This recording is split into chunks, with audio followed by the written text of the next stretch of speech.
Hey, everybody, it's Pete from the future.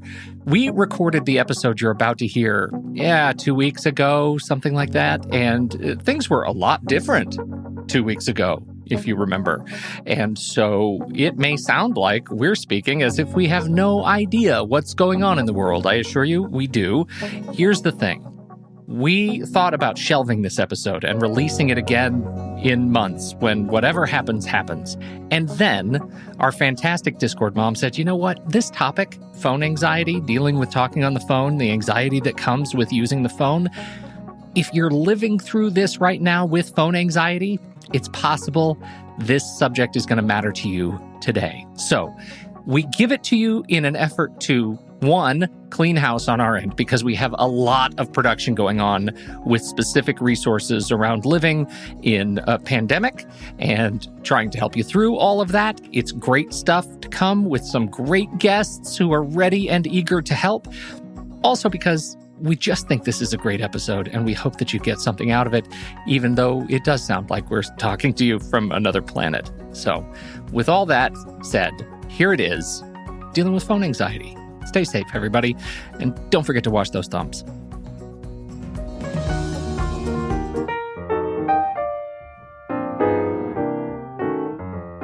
Hello, everybody, and welcome to Taking Control, the ADHD podcast on Rash Pixel FM. I'm Pete Wright, and right over there is Nikki Kinzer.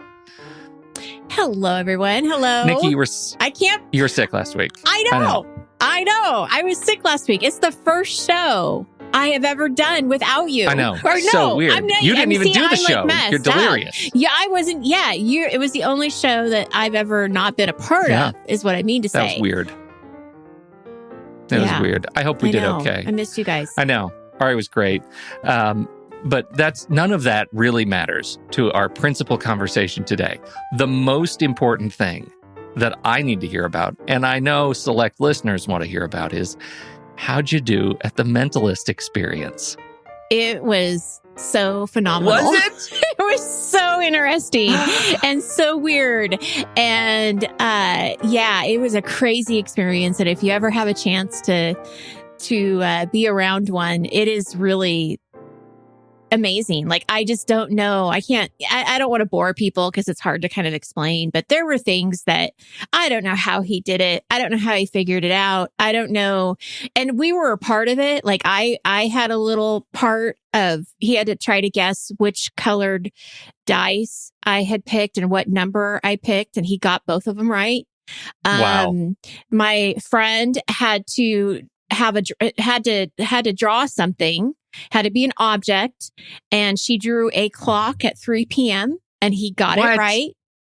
I know, it is the weirdest thing. And then there were all these numbers that he had people like go around and say, okay, pick a number one through 100. And so 6 people like picked a number, and then out of his pocket, he takes out this lottery ticket from New York City 3 years ago that had the exact same numbers. He did not. Yes. Humans are amazing. That's great. Yeah. I don't know how it worked. I don't know what happened. I don't know if it was magic, if it wasn't magic, if he's just really like, maybe there were cameras all around us and we just didn't know. Maybe. I don't know. And there are just cues. I really believe that we give off cues that we have no idea we're giving off, that some people are incredibly experienced and practiced at reading. That's just what they do. And I do think that that's how he figured out because my number was 2 and my dice was black. You have 2 eyes and 2 nostrils, and clearly we're wearing a black jacket. Right. No. What was so interesting though, and then we'll move on because really I could talk about this all day. What was so interesting about it is that there was 3 dice. There was a black, white, and red. And obviously there were 1 through 6. And he says, okay, so pick out, under the table, don't show anybody what you're doing. Pick out one of the dice and choose a number and then put it underneath this little teacup. And so I did it. And I didn't even have really any thought, because at first I thought, well, I'll pick the red dice. And I thought, well, I'll do the opposite of what I would pick. And so I did black. I had no idea what number to do. So I went ahead and just actually put the number whatever was on, which was 2. Mm-hmm. So there was no rhyme or reason for it at all, right? So then he says, well, let me ask you 3 questions. First question was, are you a morning person? And I said yes. And then the second question, I can't remember. But then the third question, he said, I want you to count 1 through 6. And so I said 1, 2, 3. And then he said, stop, it's 2. And I'm like, how do you know that? And he did give this away. He said, because I nodded at 2. Oh, yeah. So I went 1, 2, 3, 4, 5, 6. But because I nodded without even knowing, he knew that that's what it was. Yourself. Oh, yeah. I love it. So, and I do think that there were some cues off of that. Like, is it a face card or is it a numbered card? But I don't know how he figured out the clock. I don't know how he figured out the numbers. It was crazy. Crazy. But he was fun. Are fantastic. I used to dream, like, if you asked me if I could have any superpower, it was Sherlock Holmes. For the longest time as a kid, I wanted to be that observant. And I think that's just mystery. Anyway, we are talking about some really fun stuff today. Really fun if you like phones. And you like anxiety. And you love anxiety. This is the place. And we have a co-host of an anxiety show of What's That Smell? Pete if you've ever asked, what is that smell? I'm the guy. Okay, we're talking about phone call anxiety today, Nikki, and ADHD. Yes. Where did this come from? Well, first of all, it came from our lovely assistant, Melissa. She gave us some topic ideas, so I'm not going to take a whole lot of credit for it. She came up with some ideas around communication because the next few weeks we want to, really kind of focus in on communication and ADHD, and this was one of the very first topics that she brought up, and I thought, wow, what a great topic, because I know with just the clients I work with that phone calls drive up a lot of anxiety. And there's a lot of voicemails out there that aren't getting answered. Or returned, I should say. Right. And so it's a really interesting topic. And I think a lot of people actually relate to it. So let's talk about it. Yeah, let's talk about it. And so, because we're talking about it as both an ADHD thing and an anxiety, I figure let's unpack a little bit of the anxiety stuff first. Right. Because this is something that it affects a lot of people, even who don't live with ADHD or whose ADHD does not impact them in this particular way. So first step back and think, how do phone calls make you feel? Right. And there are a lot of words that people toss around with phone calls. I mean, how do you do with phone calls? Do you have any phone call anxiety? I do. I do actually, because I don't like them because they're unexpected. Okay. And if I don't feel like talking to the person at the time that they call, it really throws me off. And now I just don't answer it. Right. And I just let it go to voicemail. But I think that's the anxiety I get, is that I wasn't expecting this phone call. And now I have this person calling me, and do I really want to talk to him at this moment in time? And some people I do, right? I mean, yay, somebody called and I'm excited. But I actually, even in my business, I stopped putting my phone number on the website a long time ago, because I didn't want people just calling. Right. It's much easier to get a hold of me via email and scheduling an appointment. Right. And so I kind of nipped some of that stuff in the bud. Yeah, I feel like I did that too. I mean, I put my Calendly up there so you can actually schedule with me directly on the website. Like, those things really changed my life in terms of phone calls. But there's still the other aspect, which is actually making calls, right? The idea of picking up a phone call. And when you read about phone call anxiety, right, the way people, like, I jump on the anxiety comment board. You got to know, I spend a lot of time in anxiety forums for the other show. And so I sort of truck in this space. And you hear people talk about how it makes them sick, how it makes them nauseous. They start shaking. They lose, they lose focus. They feel like their vision goes blurry, right? They freeze up because they don't know what to say.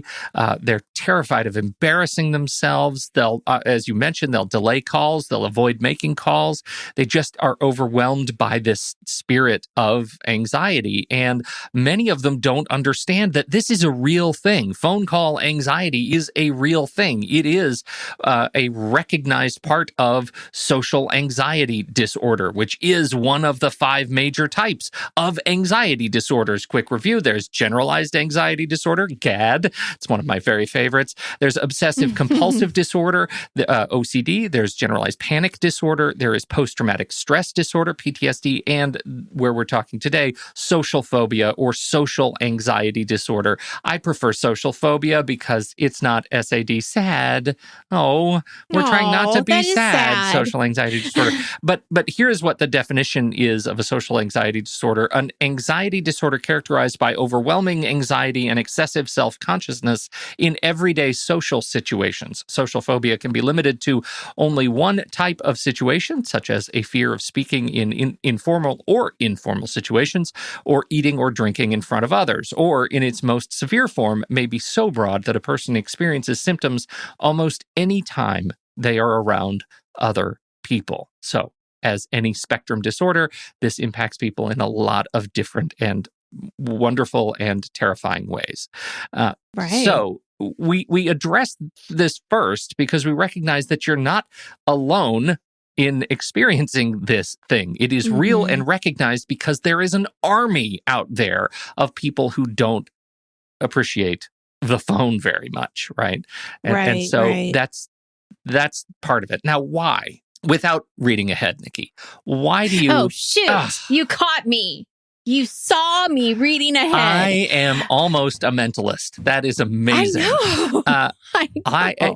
Why would you think, right? The number one reason, why would you think that people have so much trouble on the phone if they're living with this particular brand of social anxiety disorder?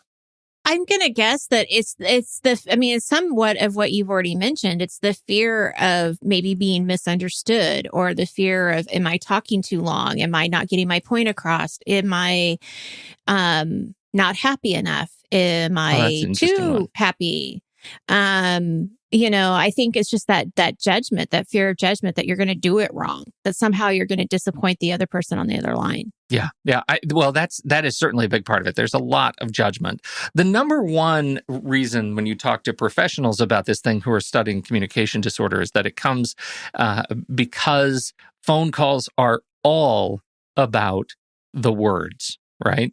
And communication is mostly not about the words. Okay. So unpack that. Okay. When you are talking to somebody in a social situation like we are now, many people don't recognize we're on video right now. So we can see each other's faces.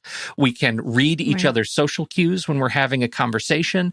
We can raise our hands if we want to interrupt one another, right? There are so many unspoken cues that go in and about having a conversation with somebody when you are human beings, right? When you're actually engaging with people in real time, face to face. And those facial expressions, body language, all those gestures are completely gone when it comes to phone calls, plain old telephone calls. All you get are the words and intonation. Mostly, though, intonation, pauses, those kinds of breaks in speech, when we're just listening to those and we're living with phone call anxiety, we read those as negatives, right? A pause is a pause because somebody is judging me, right? A pause or a break in speech is somebody who doesn't understand what I'm saying. I've confused them. I've spoken too fast. And those things are terrifying, and they just amplify the social anxiety. So I love this. This is Alison Papadakis, who's a psychologist at Johns Hopkins. She characterizes phone call anxiety as a race. Like, phone calls themselves are a race. Until you hang up the phone, you are dancing. Unlike texting or email, which offers you the benefit of time to think, if you pause to think on the phone, that communicates uncertainty and doubt and fear in so much that you may not intend. That pressure is exhausting. It is a race to hang up the phone.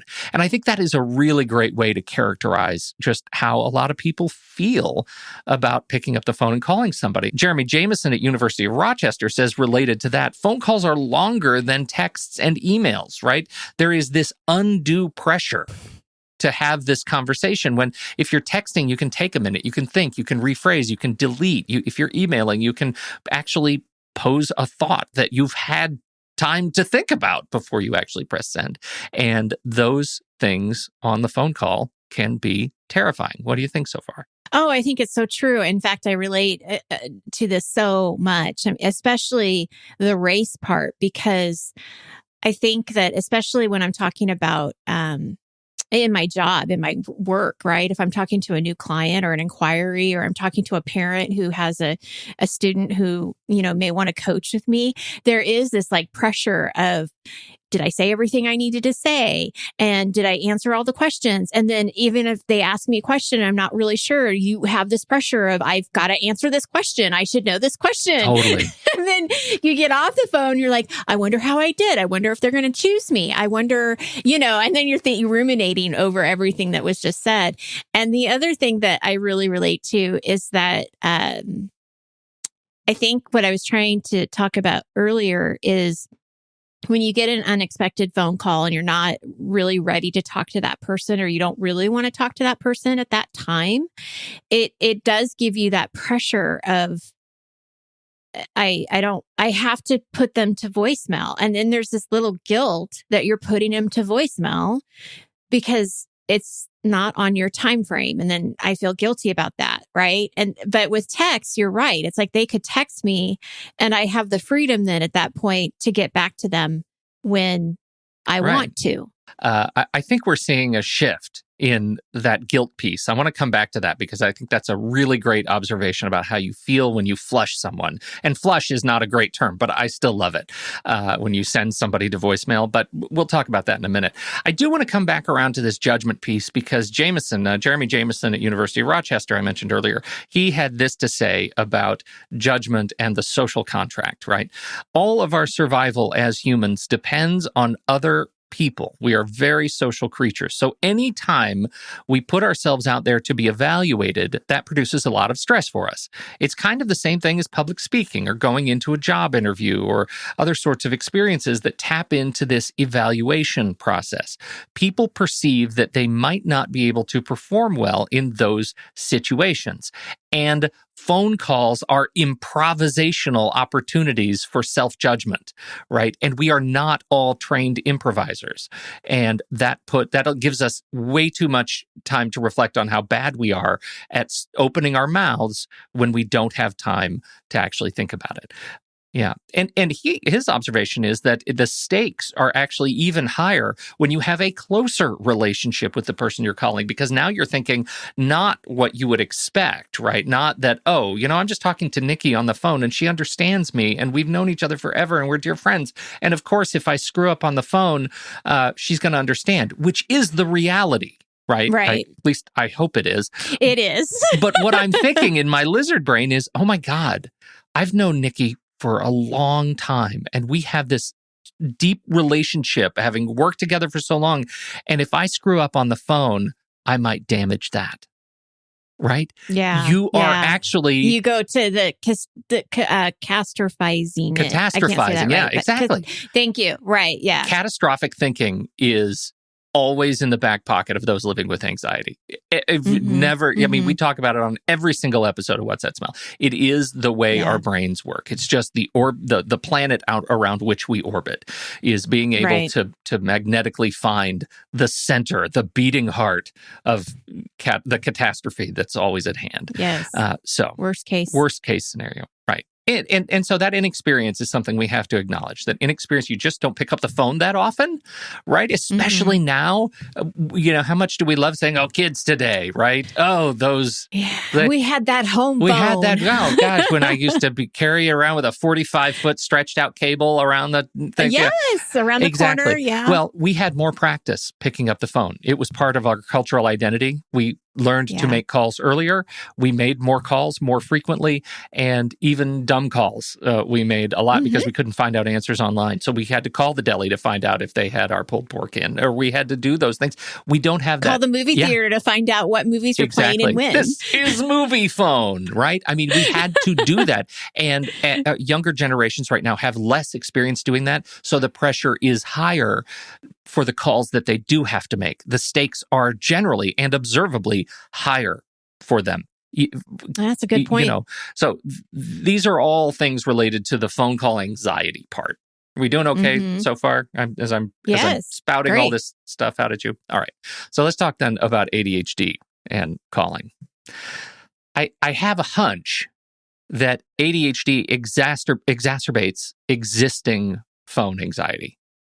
That I think you're right. Yeah. That if you don't have phone anxiety, you can perform just fine with ADHD. And I did some rigorous empirical research, asking a couple of friends. And so terrible research. But I asked them with their ADHD, do they care about phones? And all three of them said, in my massive sample size, oh yeah, I don't think much about it. They don't care about phones. And that was, one of them said, I don't care. I don't care about calls. I'll make calls. I might sound like an idiot. I don't feel anything about it. Their ADHD is not impacted this way, right? Or does not impact them this way. But if you already have some phone call anxiety, then my goodness, the ADHD symptoms rear their heads. First of all, you have to deal with the distraction factor, right? Getting on the phone is troublesome because it's only giving you one sense, right? That sense, you just have to focus on one sense. But what about what's going on around you that the listener can't see you looking at, right? They don't see that you have a dancing bear right in front of you and you love that bear and you want to play with that bear. And actually that bear is, your sunglasses, but it doesn't matter. It's a dancing bear, right? Okay, so you have to figure out like how to deal with that distraction and the absence of other sensory activation. One of my favorite movies, not because it's a great movie, was Daredevil, the Ben Affleck movie. It was not a great movie, but there's an incredible scene where they have you can visualize what it's like to go blind and hear the world, but actually see the shapes of the world come around as as this kid is sitting in this hospital room and he bangs the bed and the echo, it's like a dolphin, right? It's like echolocation. And he sees the shapes of the room appear in the sound waves around him. And that's the visualization of Daredevil's superpower. And it's amazing. It's just a beautiful thing. And I think about that all the time because I think, well, if I close my eyes and then I hit something, will I be able to see the room? Well, I can't because I don't do that. But I do, love this idea that if one of our senses are occupied, the others get sharper. That doesn't happen with ADHD. That is a complete fantasy. And so the absence of hearing, having that being occupied on the phone, I just become a complete mess with the other senses. Yeah. They just want all the attention. They just want, I want to eat constantly on phone calls. Raise your hand if you eat on a call. You're smelling everything. Oh gosh, I smell, laundry. Give me some more of them dryer sheets. Like it's just one of those. So what do? You avoid making the calls. You avoid phone conversations, right? You flush and feel guilty about sending calls to voicemail. Right. Our very good friend, you may recognize his name, Ari Tuckman, from last week. Yes. He actually wrote a piece that I didn't even know he wrote. Melissa found this. This was fantastic. He says, this was from November 14th, 2009, Attitude Mag piece on ADD phone anxiety. And he has a couple of these wonderful little quips to say. He says, I often say jokingly that not listening to a voicemail should be one of the diagnostic criteria of ADD. True. This particularly... And you can relate to that, right? We're going to talk about that. That was one of the best things I ever did in my life. Good. He says talking on the phone is harder than talking in person because your attention wanders. You don't have visual feedback. That is a huge challenge, right? So here's what we need to do. We need to do some cognitive restructuring. We're going to replace negative thoughts with our positive thoughts. That's what we're doing when we're doing this cognitive restructuring. So you're thinking about, like you brought up, being bothered, right? And that you send the calls to voicemail. Well, if my anxiety in calling you is, oh my gosh, and now you've totally planted it in my head that when I call Nikki, I'm going to bother her, right? Then I have to find a way to reframe that. Otherwise, the negative will stick. And so I might reframe that saying to myself, you know what? If she's really too busy to talk to me, why would she answer the phone? If I'm really bothering her, she'll send me to voicemail, and that's okay because now is not the time to talk. I don't want to talk to Nikki if she feels bothered by my call. Now is not the time. She's not going to be in a mood to receive that call. So it's okay, right? We got to reframe and look at the other side of those fears. And so we have this thing. This is part of exposure therapy that we're building a fear hierarchy to expose ourselves and practice getting to the other side of this particular phobia or anxiety disorder. This is what we do.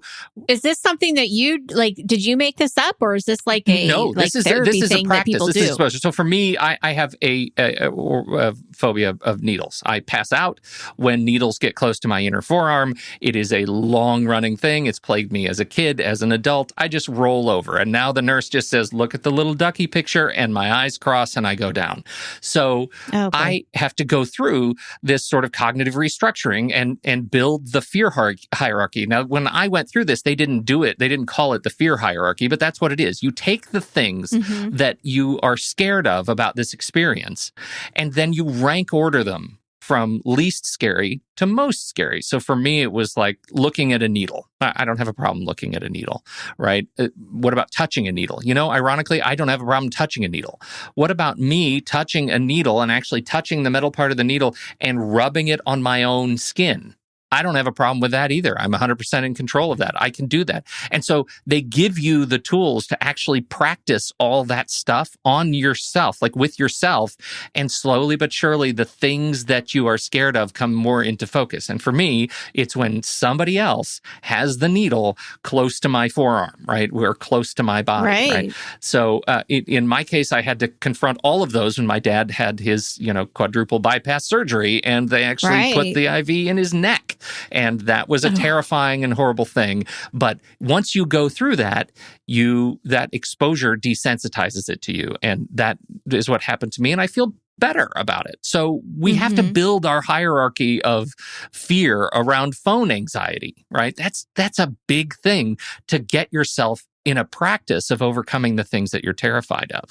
So in this case, the fear hierarchy starts with maybe calling a number that will only have a recorded message, right? Like a customer service line. Pick up the phone and just go through the action of putting it to your head and listening and hanging up, right? Then number 2, maybe you call a family member or friend that you know well, somebody who you can have a light conversation with and move through picking up the phone experience. Now you're going to engage in the conversation for a little bit and then hang up. Right? Maybe you say goodbye first. Depends on how well you know them. Ooh, does that give another anxiety about who hangs up first? Like, I just thought of that. Sometimes there's anxiety around, okay, I know I'm done with this conversation, but maybe they're not. Yeah. And so I have to wrap it up. And then I wonder if I wrapped it up too soon. That's definitely can be a part of it. Yeah. If that plagues you, yes. I have that. Hands up. Well, that's why in movies, they never have to do that, because you notice in conversations in movies never end with goodbye. They just end the conversation and they hang up. Because they're done. People just are done with that convention. But let's go to some of the even more scary things, right? Then you call a business and ask a question like when they close, or where's my pulled pork? Or call someone you don't know with a simple question. Like all of these are amping up certain elements of the fear anxiety response, right? Finally, you get to probably the hardest things, right? Calling somebody that you don't know well about a complicated issue, right? Something that you might otherwise deal with in an email because you don't want to make that call. If it's because you don't want to make that call, maybe part of the exposure is to make that call. That's so true, especially when it's a sensitive subject. Absolutely. It's so easy to just think, I'll send them an email, but it's so much better to confront the uncomfortableness that you're feeling, the anxiety that you're feeling, and make the call. That's right. And then we add the icing on the cake, the pièce de résistance of fear. Mwah. Make all of those same previous calls in front of one person, just somebody who's sitting in the room, and then try doing it again in front of a group of people. Now, what's the purpose of that, right. though? Because you're not going to be doing that on a normal, day-to-day basis anyway. Really? You've never had a job at a call center? You've never had a job on an open plan office?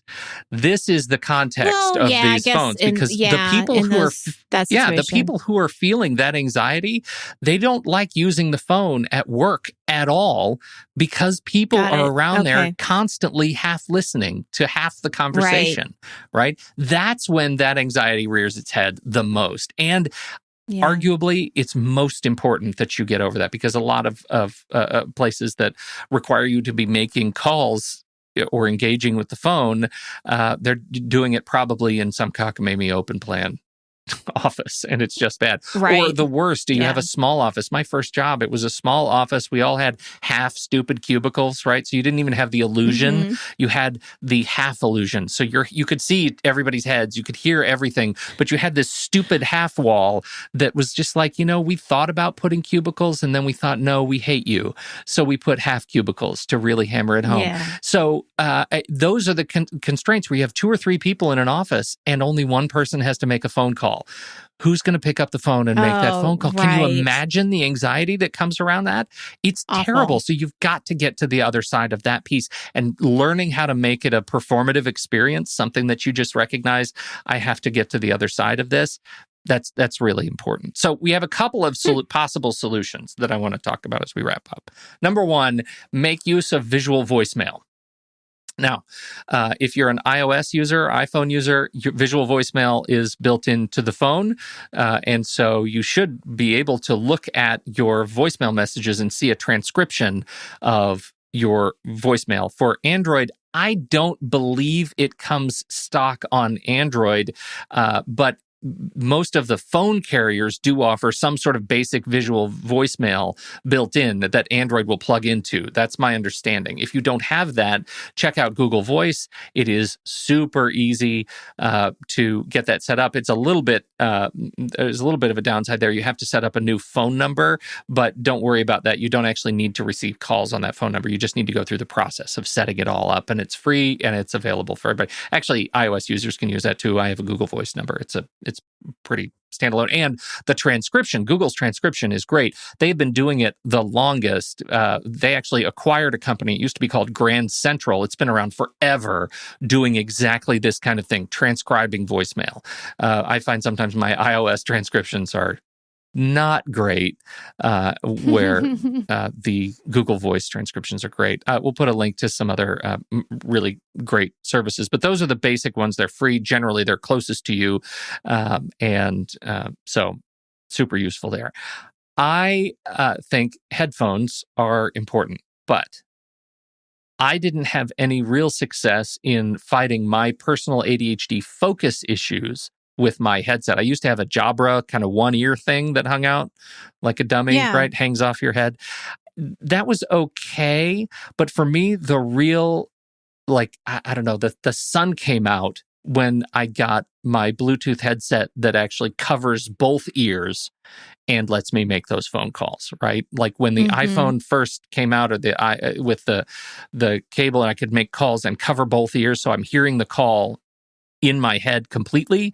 That made a huge difference. So this is, personal use. Consider, if you're using one earpiece, using 2 earpieces to fight the distraction piece of the ADHD part in your head. It makes a huge difference. And video. This might be a little bit counterintuitive, but if you are not using video calls with people who are able to use video calls with you, consider doing that, because you are now engaging more senses. And in fact, you feel more empowered and more in control because you can see the other party that you're talking to. And even if it's the other party that's like my dad, who's still constantly answering his video calls by putting his phone up to his ear, you think that's a joke that you only see in commercials and sitcoms, and then your dad does it, and it's, come on, man, come on. But it makes a big difference if attention is your challenge. through Mm-hmm. phone calls. I agree. And finally, the one thing that speaking not a video, the one thing that the other party doesn't get to see is what you're doing with your hands while you're on a phone call. So if you have the headset in, use fidgets like crazy, people. Like, get the things that you can play with, because this is the only time when no one can judge you for what's in your hands because they can't see it.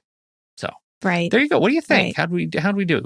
That's what I got. I think it's great. I would add one thing, and because we talked about this when we were talking about doing phone interviews, Sure. When we were talking about interviewing, I had a client in one of my group sessions who said that they were doing a phone interview and actually used the advice of bullet pointing, like what he wanted to make sure he talked about. And he said that was a huge help for him. And so that's the only thing I would add to this, is that if you can and it makes sense, have something in front of you. No, absolutely.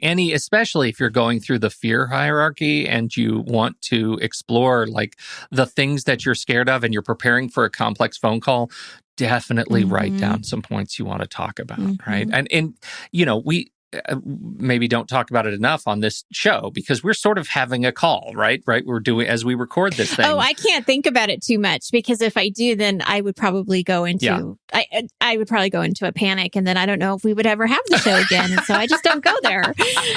Well, we've managed to shift the context a little bit, but we don't come into this blind. We've done research. Like I spent the morning researching this topic to make sure I had my thoughts in order and putting them in order in a Google Doc we are working on. Like we come into this prepared. And this is, if you all of these things, like you have the opportunity to take back control and give yourself a measure of confidence by doing what you need to do to prepare and not feel like everything you do on the phone is an improvisational exercise. It doesn't have to be. Great point. There you go. This is great. Thank you, Well, Pete. I hope it's helpful for somebody out there. And relax, pick up the phone, give us a call. We don't have a number published. Don't call us. Don't worry about it. The last thing I did mention that we were going to come back to is that guilt factor. And I do want to talk about that. And I think that's, again, I think the tides are changing around how we feel about sending calls to voicemail and the acceptance of texts and emails as an alternative to making those calls. I think it's okay to let yourself go about that, to let go those feelings of guilt. It's now been years that I changed my incoming voicemail on my phone to, that's right, I love you, don't leave a message. I will not check it. I will never check it. And at that point, I stopped letting people down because I set expectations for my relationship with voicemail. I have a terrible one. Please text or email. And you know what? They did. And I don't. And it's so true. And it works because if I call you and I get your voicemail, then I don't ever leave a message. I just hang up and then I'll text you. And the only reason I would be calling you is if I actually really do need to talk to you, like soon. Well, and that social contract is really important because I know if you call me, it's probably important. Right? That I should either, if you miss me, I'll call you right back, or because I'm driving or something, or make sure I check my text immediately because you're about to text me. Like it's a social contract. Like you figure it out. It is really, totally, yeah. That's really, really, really all we have to talk about this week. Thank you everybody for downloading and listening to this show. On behalf of Nikki Kinzer, I'm Pete Wright. I'll catch you next time right here on Taking Control, the ADHD podcast.